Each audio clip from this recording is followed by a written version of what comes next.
Sometimes when I talk to people, I find out that they don't like to read books.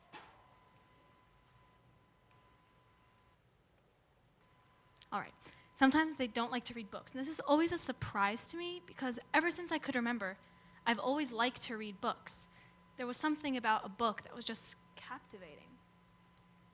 So when I come up here today, I want to share my love of books. Now, it's always hard to explain why you like books to someone who's never really experienced it firsthand. It's like an out-of-body experience. You're someone else, but you're still living as yourself. And as the pages go by and time ticks, life is still. It's like a time machine or a transporter.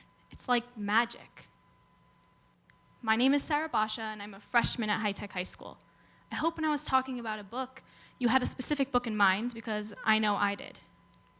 The Percy Jackson and the Olympian series exposed every part of me to the world I live in today, as well as the fictional world inside the story.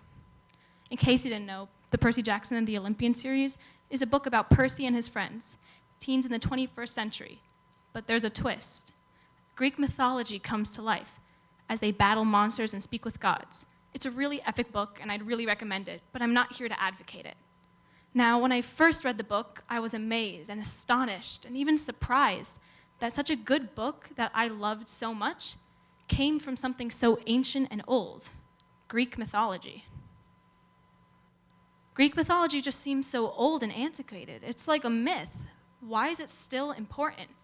And what about it has been able to inspire tons of works of art, literature, movies, and books, and people? What did Greek mythology have that made it so important that we've kept it around for this much? Well, like most stories and works of literature, you can find out what's so important about it by reading it. So let's do that. So I want to start at the beginning, where most stories start. There's chaos. And this chaos is represented as a dark matter, black, a void. There's nothing. And the Greeks called this blackness chaos. Now, this is weird because we consider chaos misconduct, disorder, but to the Greeks, it was just simply nothingness. That's the ancient symbol for chaos.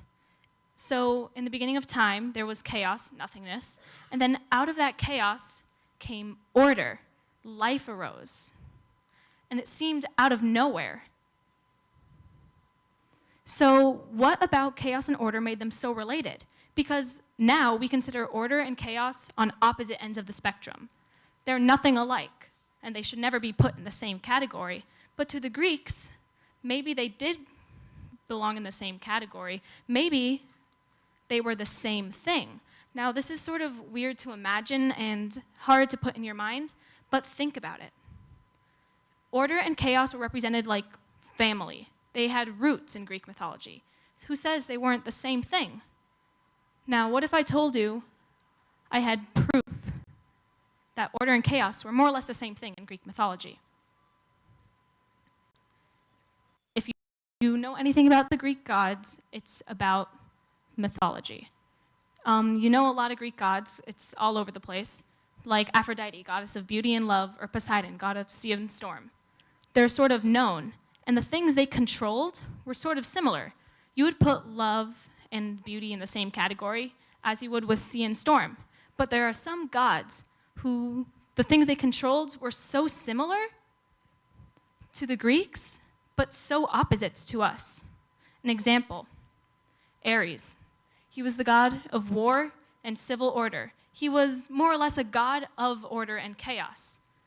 And you could see how he used both order and chaos together to solve disputes and fix problems. One of my favorite Greek myths is Ares and the dragon. It goes like this. There's a young man named Cadmus, and he's looking for the lost land of Europe. He asks the god Apollo, who's the god of many things, but that's not important. He asks Apollo to help him, and Apollo gives him a cow. And he tells him to feed that cow, take care of it, and basically follow it around. And Cadmus, not being able to say no to a god, agreed. So he took care of that cow and waited weeks and months for the cow to just stop. And finally it did. Cadmus drew his sword and his spear, ready for whatever was going to face him. He had been waiting months for this moment. But what came took him by surprise. a green ferocious dragon appeared. Cadmus, who had been pumped with adrenaline, slayed the dragon and killed it. Cadmus thought things can only go uphill from here, but he was wrong. Now, Greek gods were able to create tons of types of kids. They could create human children, god children, and even monster children. And this monster was the son of Ares. Ares was furious that someone had slayed and killed his son so brutally. And he came down to earth and told Cadmus that he had to be his slave for 8 years to repay the sin. Cadmus, not being able to say no to a god, agreed. So Cadmus was a slave for 8 years, but surprisingly, they liked each other. And as the years went by, Cadmus grew fond of Ares and vice versa. So for being so compliant, at the end of the 8 years, Ares gave Cadmus a beautiful wife. And you'll soon find out that in Greek mythology, getting a wife is like the best gift you can get ever. So that's how it went. And you can sort of see how Ares used his raging spirit of war and chaos and his settling nature of civil order to fix the problem and dispute it. Another example is Athena, goddess of wisdom and war strategy. She is another example, and she's one of my favorite gods. She was sort of a god of order and chaos, too. And you can see this in the story of Athena and Arachne. Athena was the god of many things. She was the god of war, strategy, she was the god of wisdom, and she was also the god of crafts. She was the one you would pray to at night if you wanted to be good at weaving. And she was very humble about all the prayers and worshipers she had. But there was one person who didn't necessarily worship her, Arachne. Arachne was rude, disrespectful, and cocky. She thought she was better than everyone, including the gods. She thought that she could beat the gods at anything. She thought she could be a god. So Athena decided to disguise herself as an old woman and go down to earth. She wanted to address Arachne. She wanted to tell Arachne that she should be humble and that she should maybe apologize to the gods. And when she did, Arachne was furious. She was outraged. How could someone even suggest that to her? So Arachne went crazy, and she told that old woman that if Athena were to come down to earth right now and challenge her to a weaving contest, she would definitely win. So Athena took off the disguise and called it a match. So they were basically at it. They were both excellent weavers. Arachne and Athena were the top weavers in the whole universe, and they were battling it out. Everyone wanted to see it. But since the quality of their weaving was about equal, it came down to what they were weaving. Athena was weaving images of the Athena Parthenos and temples of Poseidon. It was really beautiful and graceful. And then when you shifted your head over to what Arachne was drawing, or should I say weaving, it was disgusting. It made you sort of want to throw up. It was pictures of people being killed and dismembered, gods being weak and powerless. So you can tell who won. Athena won. But when Athena found out what Arachne had done, her losing was not enough. Athena told Arachne that if she wanted to be the best weaver ever, she could weave forever. So Athena turned her into a spider so she could be caught up in her web forever. It's a little bit harsh, but I guess you can say it was wise, and she did take some strategy to do that. She used both order and chaos together to fix the problem. So I guess you could say that order is equal to chaos, more or less, in Greek mythology. But like things that are the same, are they reversible? Could you switch order and chaos around? Could order turn to chaos and vice versa? Well, sort of. I mean, there are many, many stories that show this, but I'm going to share my favorite one, the golden apple. So it starts with the goddess Discord, or Eris. She's the goddess of chaos. And there was a huge wedding on Mount Olympus, the home of the gods. And everyone was invited but her. Now imagine if you were a god or a goddess and you weren't invited. Imagine how spiteful and angry you would be. That's how Discord felt. Eris wanted to do something to them. and she did what she did best, chaos. She wanted to create a chaotic event that would totally ruin the whole event.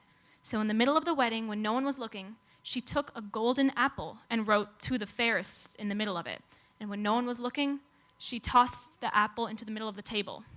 All the gods and goddesses turned their heads to the apple, and they're so I'm not even kidding, they're really egotistic, and they all thought that they should get the apple. So they just fought, like hands and everything, yeah.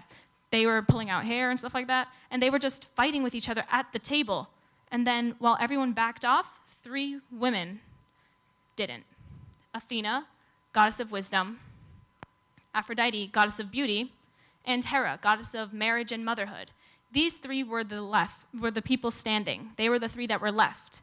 And they still thought that they should get it. And the 3 hated each other. I mean, you can imagine why. And they were just doing all these acts of chaos to each other, and chaos had gotten just what she wanted.